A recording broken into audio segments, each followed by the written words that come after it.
Labas, labas, nors dar liko keletas kalnelių iki kalėdų, bet aš jums turiu labai fainą pasiūlymą ir idėją, kadangi standartiniai puodeliai visumos, ar ne, kolegoms, kaip dovanos ir paštas dažniausiai per kalėdas vėluoja, tai tam, kad spėtumėte pasirūpinti dovanomis arba kolegoms, arba savo draugams ir jos nustebinti, tai dalinuosi idėją. Jeigu turite komunikacijos skyrių, tam yra skirtas kristalas įrankė, kur galite dovanoti komunikacijos specialistams, kurie stiprina kristalai būtent šitos sugebėjimus.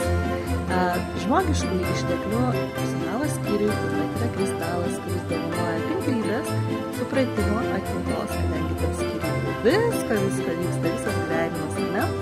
Taip pat yra kristalai vadovams, kur stiprina yra lyderystės, vadovavimo gebėjimų, pasitikėjimas savimi, savo nuomonės tvirtos turėjimas, ar ne? Finansų skyriui yra kristalas, kuris atsakingas už pinigus, už gausą, už galimybės. Jūs, manau, šito kristalo norėtų turbūt visi skyriai ir visi žmonės ir visi kolegos. Tai štai kokia faina idėja. Kviečiu ją pasinaudoti ir pradėti planuoti jau dabar.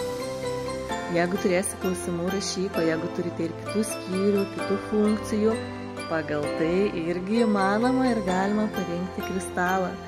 Tai lauksiu tavo žinučių, laukiu užklausų ir pasiruoškime anksčiau, kad galėtumėme atsipalaidavę ir laimingai sutikti kalėdas, o ne rūpintis, ar laiku atkeliausiu, ar laiku kolegos gaus dovanas. Pasitikime savo šventę taip pat, pasirūpinkime viskuo iš anksto.